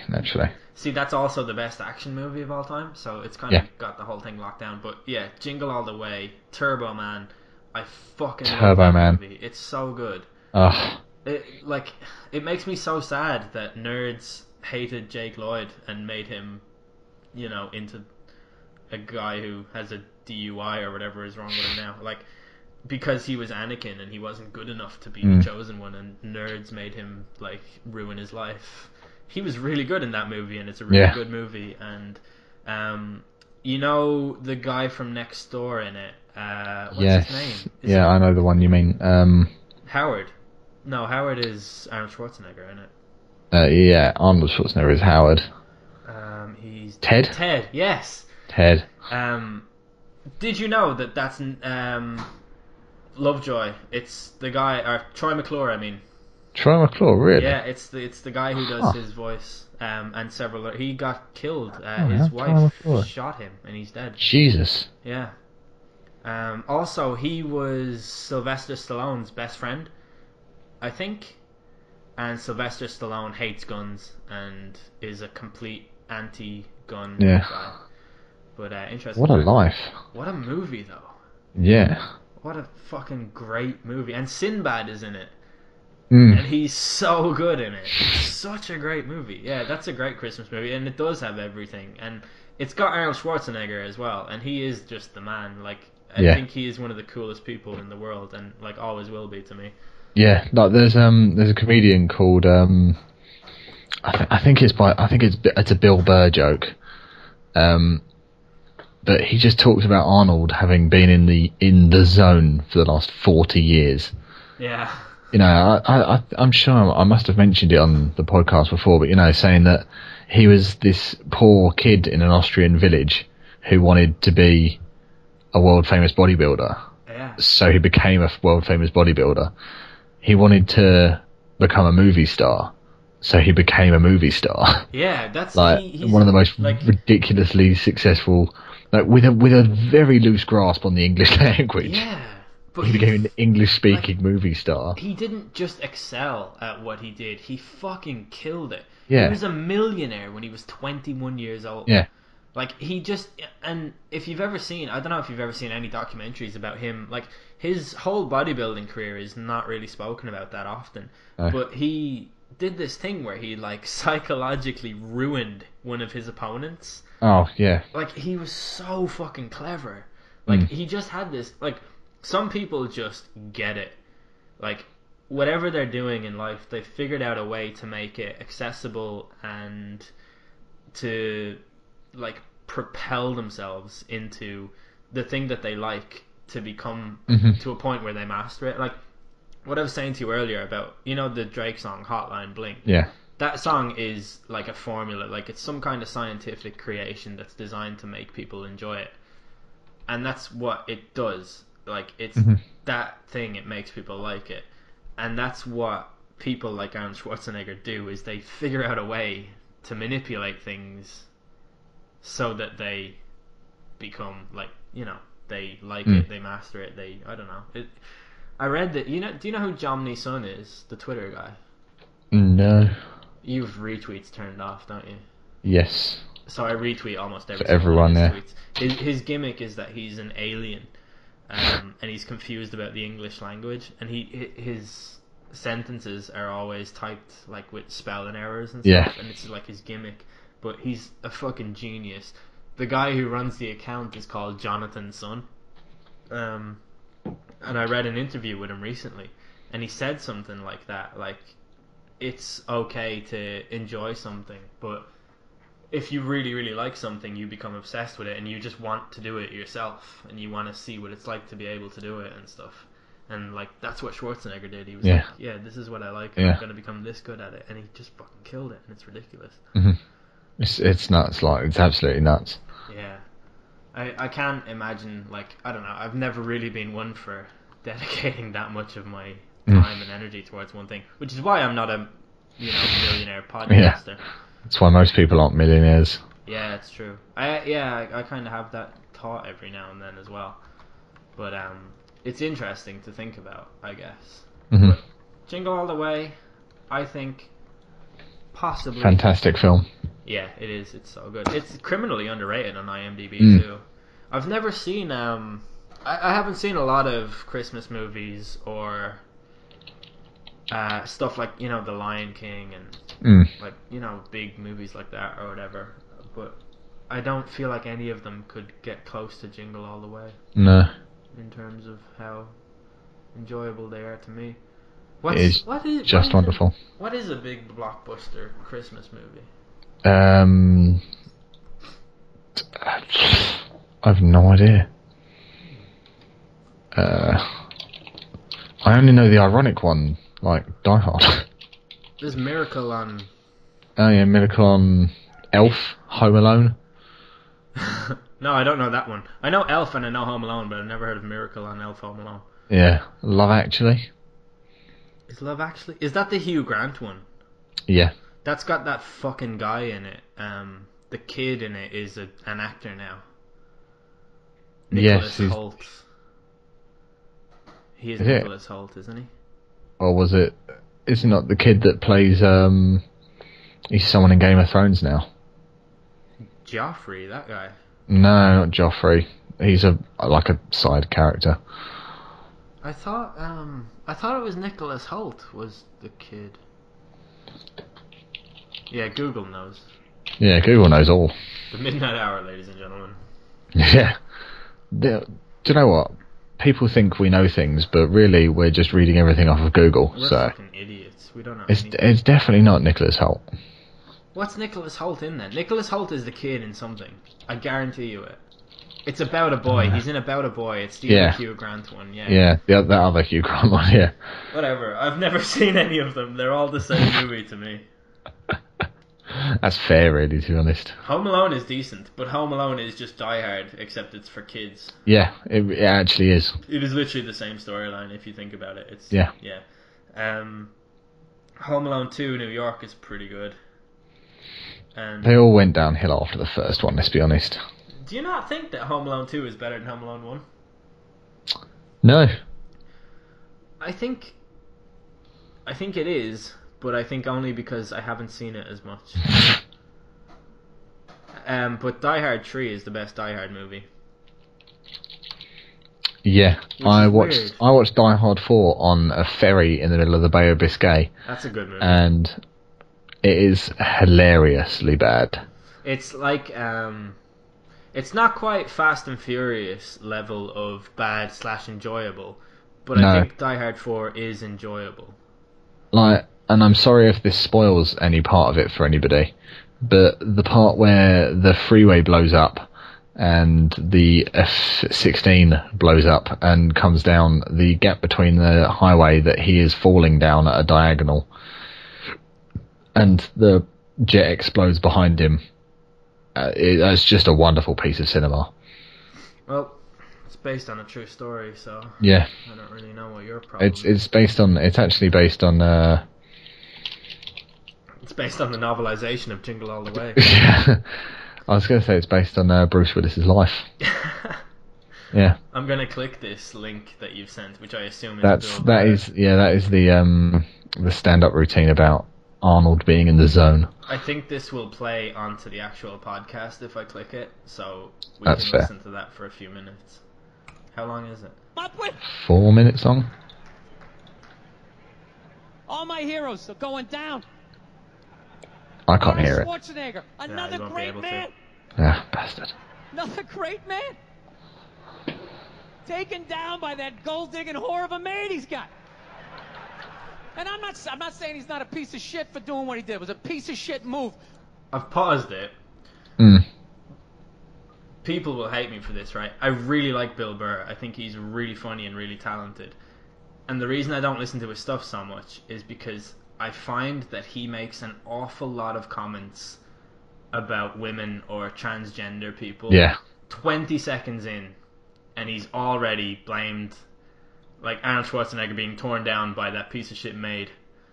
Yeah. I think it was his fault, though. Which he does acknowledge, to be fair, but yeah. I just thought that I would comment on that, because... But how come only he got chastised? What about the maid? Why was she called the maid that entire story? She was never called a whore, ever. Just boggled my mind. She knew his wife, first name basis, played with their kids, fucked her husband in their own goddamn bed. That's right down the checklist. First ballot Hall of Fame whore. Right there. Never. Why do you think she hooked up with him? Because of that 1987 flat top he's still rocking? The giant space between his teeth I could put this mic cord through? Or do you think maybe it's all that kindergarten cop money laying around the goddamn bedroom? No, it's awful. It's a horrific thing to see as a guy, watching guys go through that shit, you know? And then there's no sort of examination of it. They just go, he's an idiot. Hey, he's stupid. That guy's stupid. If that guy's stupid, what the fuck am I, right? Does it even make sense? Why would you do that? Why would you accomplish all that and then fuck it up, hooking up with one of the ugliest human beings I've ever seen in my life? Not saying I'm a prize. I'm just saying, you know? It's got to be something beyond that, right? You know what I think it is? I think it comes down to the way he talks. You know? That dude should be unloading trucks in Transylvania. That should have been the height of his success. But because he's a great man, he had the balls to move to America. Became famous for lifting weights. I lift weights, nobody gives a shit. Have you ever heard Loosemore's impression of Schwarzenegger? I can only imagine. It's I exactly can only like imagine. Bill Burr's. You know what? Instead of listening to Bill Burr, we're going to listen to... Have you ever heard the Louis C.K. joke about mobile phones? No, I don't think so. It's right, we're going to listen to it together. Okay. So we're going to sync this up properly, right? Okay. So I'm going to link you this. Link me the correct version. Yeah. This is. We are great at podcast. Pause this at 0000. Okay. Right. It is paused. Okay, now wait till I get a beer. Okay. It's the 50th episode. We're doing this together. Just like it started. Right. I think this is definitely gonna have some kind of copyright protection, but YOLO. Yeah. Alright, on go. Alright. We will click. 3, I'm ready. 2, 1, go. Some parents really struggle with, like, all the other kids have the terrible things, so my kid has to. Yeah, let your kid go and be a better example to the kids. She doesn't, just because the other stupid kids have phones doesn't mean that, okay, well, my kid has to be stupid, otherwise she'll feel weird. Right. You know, I think these things are toxic. I don't, especially for kids. It's just this thing. It's bad, and Right. they don't look at people when they talk to them, and they don't build the empathy. You know, kids are mean, and it's because they're trying it out. They look at a kid and they go, "You're fat," and then they see the kid's face scrunch up, and they go, "Ooh, that doesn't feel good to make a person do that." Right. But they got to start with doing the mean thing. But when they write "you're fat," then they just go, that was fun. I like that." So That tasted good. yeah, exactly. The thing is, you need to build an ability to just be yourself and not be doing something. That's what the phones Yes. are taking away. Yes. Is the ability to just sit there, like this. That's being a person, right? Yes. No one can. You gotta check, because you know, underneath everything in your life, there's that thing, that empty, forever empty. You know what I'm talking about? Yes. Yes. Yes, Yes. Yes, Just I know what you're talking that about. knowledge that it's all for nothing and you're alone. You know, it's down there. And sometimes when things clear away, you're not watching it, you're in your car, and you start going, "Oh no, here it comes that I'm alone." Like it starts to visit on you. You know, just the sadness. Yes. Life is tremendously sad just by being in it. And so you're driving, and then you go, that's why we text and drive. I look around, pretty much 100% of people driving are texting. Yes. And they're killing, everybody's murdering each other with their cars. Yes. But people are willing to risk taking a life and ruining their own because they don't want to be alone for a second. Because it's so hard.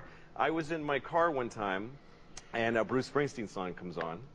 And it made me really sad. It's like Jungle, what's the one Jungle song? Jungleland. This one where he goes, "Hurry!" and he sounds far away. You know, it's like, That's half. Wait. That's half of them. yeah, a lot of them. Shut up, Colin. No, he goes. Yeah, exactly. And it's really far away sounding. Can you do it with the reverb? Can you do, "Hey, hey"? No, they're not doing it. They're not trying to. So,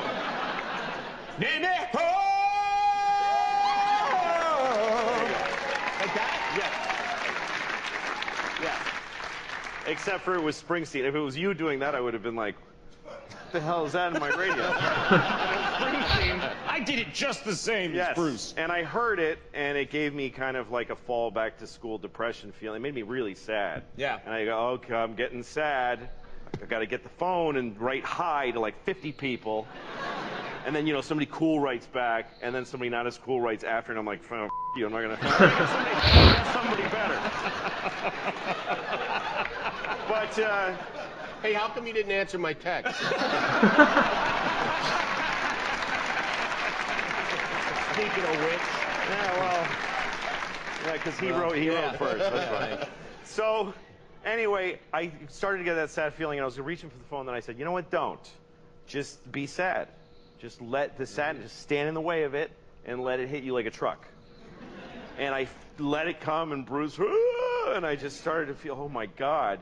And I pulled over, and I just cried like a bitch. I cried so much. And it was beautiful. It was like this beautiful, it's just this, sadness is poetic. You're lucky to live sad moments.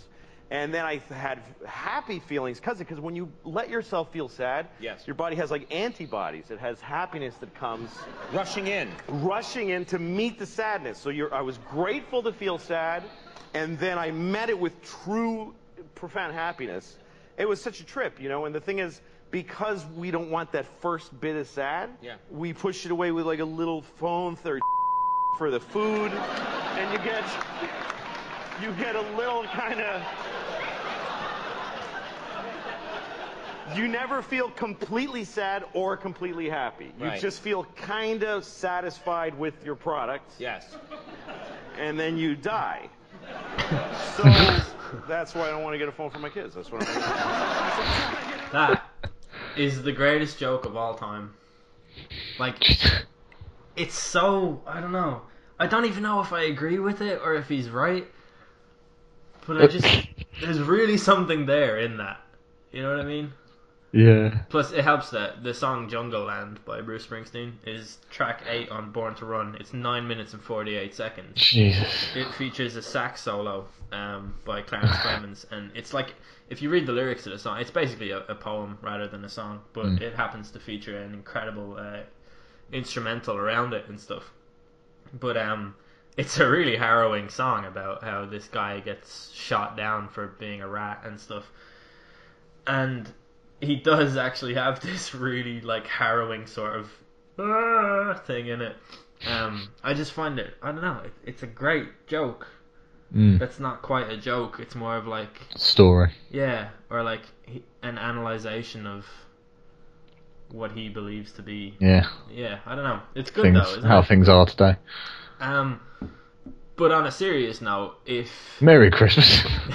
but if you feel like that kind of sadness on Christmas, like definitely message somebody. Yeah. Because it's really worth it on Christmas. Like you make up with old friends on Christmas with just happy Christmas, man. Yeah. That was nice that he took the time to do that. Yeah, that's cool. Like now we're all friends, that kind of thing. I don't know. I think it makes a difference to people, and it's an important thing to do. And if you know anyone who is like not treated very well, or you're not sure if they have friends or not, send them a message at Christmas and just say Happy Christmas. And the worst thing that happens is they'll say Happy Christmas back, or they'll block you and never talk to you again. And then you've just got a toxic person out your life, and that's pretty good, really. Exactly, and all You it can't cost really you ask for more. was a Happy Christmas message. Exactly. Which is why we're going to end this by saying Happy Christmas. Happy Christmas. Thank you for listening to us for 50 episodes. Yeah, and God knows how long this episode actually is. No one knows. It's the problem. No one knows how long this episode is. It will still be going on next Christmas. Are you hanging up your stockings on the wall? It's the time that every Santa has a ball. Does he ride a red-nosed reindeer? Do a turn up on a sleigh? Do the fairies keep him sober for a day? So here it is, Merry Christmas, everybody's having fun. Look to the future now, it's only just begun. Are you waiting for your family to arrive? Are you sure you got the room to spare inside? Does your granny always tell you that the old songs are the best? She be up and rock and rolling with the rest. So here it is, Merry Christmas, everybody's having fun. Look to the future now, it's only just begun.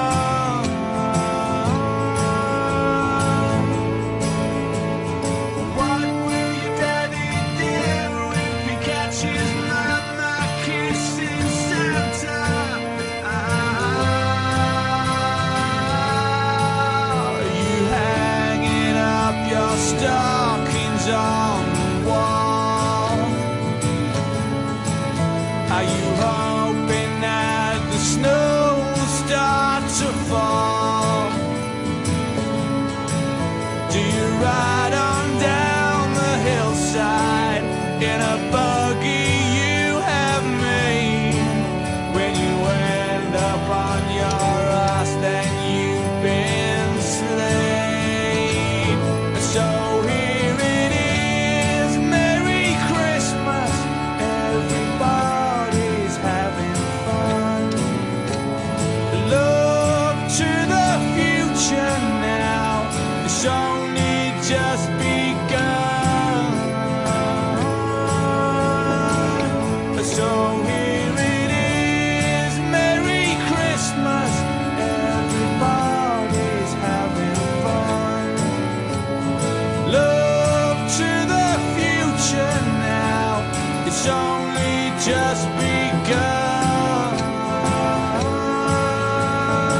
it's only just begun.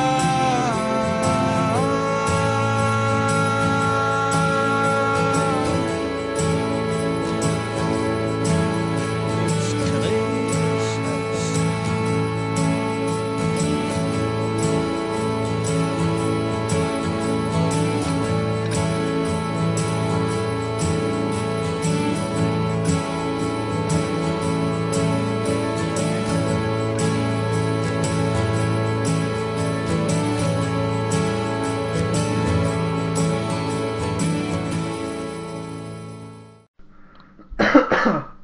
Recorder launched. Ugh. We're live. Oh god. The first can has been opened. Right. Oh god. And away we go, eh? I know you don't want to hear this because you've given up drink, but you know that feeling when you're just free to relax. Yeah. And you open a cold beer and take the first sip out of the can. Yeah, I do kind of miss that feeling, but I'm also starting to get abs for the first time in my life, so that's kind of exciting. I'm gonna get abs. I'm gonna get absolutely fucking hammered.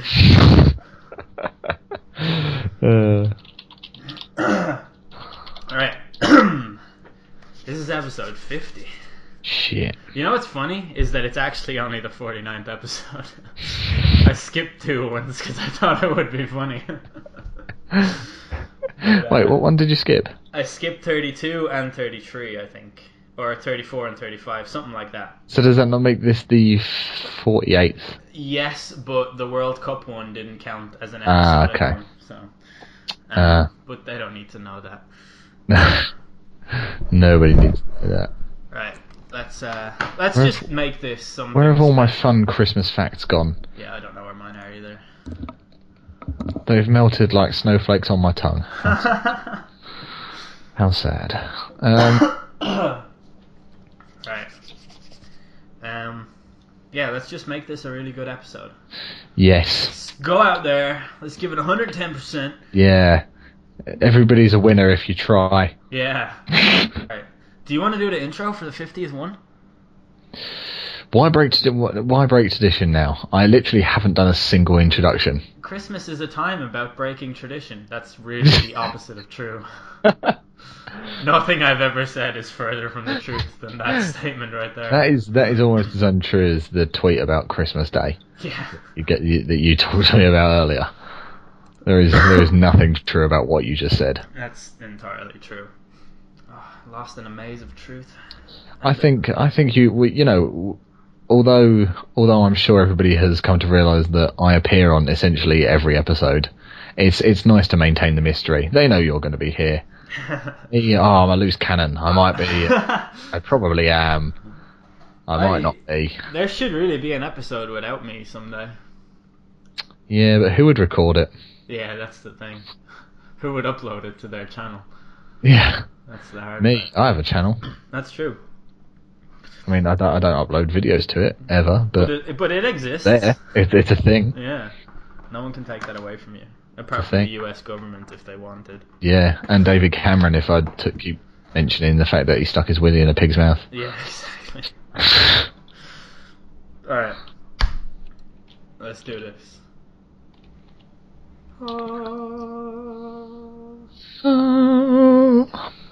Did you know that even if you YouTube Eldonoro Nonti, it comes up with your channel? How do you know this? And why did you try and find this out? Because I was thinking about creating a fake YouTube account of yours to upload the podcast that you don't appear on, that I will record alone. Eldonoro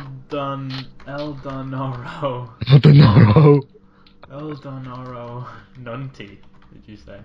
I just typed Nonti, yeah. It didn't bring up. It said no results for Eldonoro Nunti. This looks like a really good tweet right here. Just this screenshot. Look at this. Look at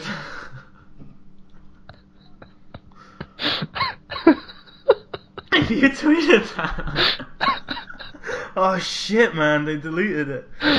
Oh man. Oh fuck. Right, we can actually do this. We've been recording. I think I'm gonna tweet this first. This is one of those things where someone's gonna have to go find that tweet and retweet it. Like, I will find it. I will retweet it. I mean, after the fact as well. Oh yeah, it's not like you can probably find it easily on mine. It's not like I tweet anymore anyway. That's true. I've got nothing interesting to say anymore. I've gone from thinking everything I had to say was interesting to knowing that nothing that I have to say is interesting in the slightest. I've gotten like, I don't know, I've tapped into something in my brain that's made me able to tweet something every day somehow. It's the magic of Christmas. Yeah, that's what it is.